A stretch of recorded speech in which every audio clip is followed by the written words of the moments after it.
Ribéry. There's the hit! They are rampant! He's got away. Has a goal! Goal! Finally! He might be in here! Big chance! আসসালামু আলাইকুম। এই ফুটবলে এমন কিছু চমৎকার skill রয়েছে যেগুলো ব্যবহার করলে আপনার খেলা অন্য এক লেভেলে চলে যাবে। আপনি হয়ে উঠবেন একজন প্রো প্লেয়ার। আর আপনার স্কিল দেখে তো আপনার অপোনেন্টের অবস্থা একদম খারাপ হয়ে যাবে। তো চলেন কথা না বাড়ায় ভিডিওতে ঝাঁপায় পড়ি, কিন্তু তার আগে আমার একটা কথা আছে। বলছো না কেন? যারা এখনও চ্যানেলটা সাবস্ক্রাইব করেন নাই দয়া করে সাবস্ক্রাইব করে দেন, আর যারা অলরেডি সাবস্ক্রাইব করেছেন তাদেরকে থ্যাংক ইউ সো মাচ। প্রথমেই ই ফুটবলের সবচেয়ে ইফেক্টিভ স্কিল ডাবল টাচ। এই ডাবল টাচ স্কিল কিভাবে আপনারা ইউজ করবেন এটা দেখাবো। দেখেন ডাবল টাচ স্কিল ইউজ করে কি চমৎকার একটা গোল আদায় করে নিলাম। আপনারা এভাবে অপোনেন্টকে খুব সহজেই বোকা বানিয়ে গোল আদায় করতে পারবেন। ডাবল টাচ স্কিল মারার জন্য আপনার অবশ্যই প্লেয়ারের মধ্যে ডাবল টাচ স্কিলটা থাকতে হবে, আর যদি না থাকে আপনারা অ্যাড করে নেবেন। আর কিভাবে স্কিল অ্যাড করবেন এই ভিডিও আমাদের চ্যানেলে আছে। ডাবল টাচ স্কিল মারার জন্য আপনার প্লেয়ারটা যেই দিকে দৌড়াচ্ছে ড্যাশ বাটনে চাপ দেওয়ার পর আপনার জয়স্টিকটা ওই দিকে টান দিতে হবে। এই যে দেখেন ড্যাশ বাটনে ক্লিক করলাম, ক্লিক করার পরপরই জয়স্টিকটা প্লেয়ারটা যেই দিকে মুখ করে দৌড়াচ্ছে ওই দিকে টান দিলাম। দুইবার টান দিলেই হবে। আমি বেশ কয়েকবার একসাথে ডাবল টাচ মেরেছি, এজন্য একসাথে কয়েকবার টান দিয়েছি। আর দেখেন এই যে ক্যাসেমেরও এই প্লেয়ারটাতে ডাবল টাচ স্কিল দেওয়া নেই, এজন্যে ও অন্য একটা স্কিল মারতেছে। ডাবল টাচ স্কিলের জন্য টাইমিংটা খুবই গুরুত্বপূর্ণ, কারণ টাইমিং যদি ঠিকঠাক না হয় তাহলে আপনার স্কিল ঠিকঠাক হবে না এবং বল আপনি হারাতে পারেন। ড্যাশ বাটনে চাপ দেওয়ার পরপরই আপনার ওই জয়স্টিক বাটনটা প্লেয়ার যেদিকে মুখ করে আছে এদিকে টান দিতে হবে। টাইমিং ঠিকঠাক না হলে আপনারা বল হারাতে পারেন। আর অবশ্যই ডিফেন্ডার বা মিডফিল্ডে যে স্কিল দেখাতে যাবেন না, তাইলে দেখবেন অপোনেন্ট এসে ঠুন্ডা মেরা বল নিয়ে গোল দিয়ে দেবে। মার্সেল টার্ন এই ফুটবলের আরও একটা ইফেক্টিভ স্কিল হচ্ছে এই স্কিলটা মার্সেল টার্ন।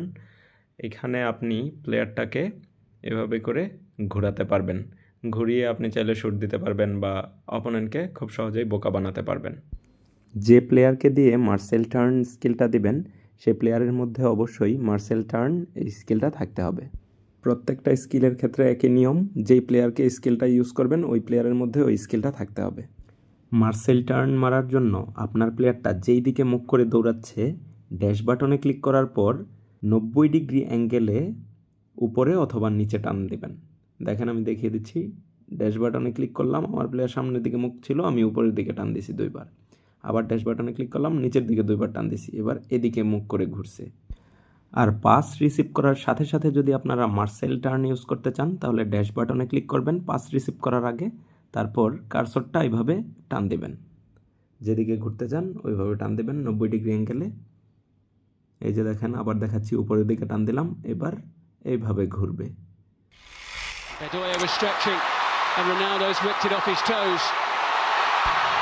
আরেকটা চমৎকার স্কিল হচ্ছে চপ টার্ন। এটা আমার খুব ফেভারিট একটা স্কিল, তবে এটা টাইমিং ঠিকঠাক না হলে উল্টাপাল্টা হয়ে যাবে। ড্যাশ বাটনে ক্লিক করবেন, তারপর এভাবে কোনাকুনি জয়স্টিকটা টান দেবেন। আর আপনার প্লেয়ারের অবশ্যই চপ টার্ন স্কিলটা থাকতে হবে। এই যে দেখেন আমি সোজাসুজি যাচ্ছি, ড্যাশ বাটনে চাপ দিলাম, এরপর এই যে কোনাকুনি উপরের দিকে টান দিলাম, এবার দেখেন চপ টার্ন হলো, শ্যুট করলাম, গোল।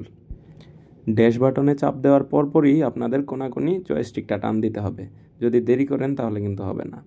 আর টাইমিং বা পারফেকশন ঠিক করার জন্য আপনারা কয়েকবার প্র্যাকটিস করলেই হয়ে যাবে।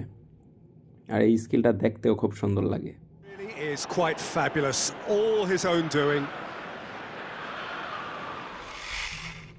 এই স্কিলটা মারার জন্য আপনাকে ড্যাশ বাটনে ক্লিক করার পর প্লেয়ার যেদিকে মুখ করে দৌড়াচ্ছে তার বিপরীত দিকে টান দিতে হবে। দেখেন ড্যাশ বাটনে ক্লিক করলাম, উল্টা দিকে টান দিলাম, আবার সামনের দিকে যাচ্ছি, ড্যাশ বাটনে ক্লিক করলাম, উল্টা দিকে টান দিলাম, এই যে বল নিয়ে পিছনে চলে যাবে এভাবে।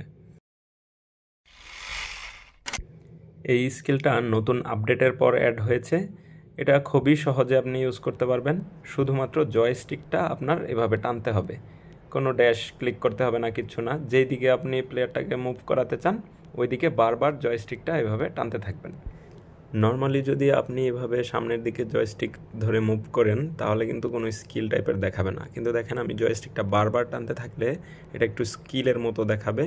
বলটাকে পায়ের খুব কাছে রাখবে এবং ভালোভাবে কন্ট্রোল করবে।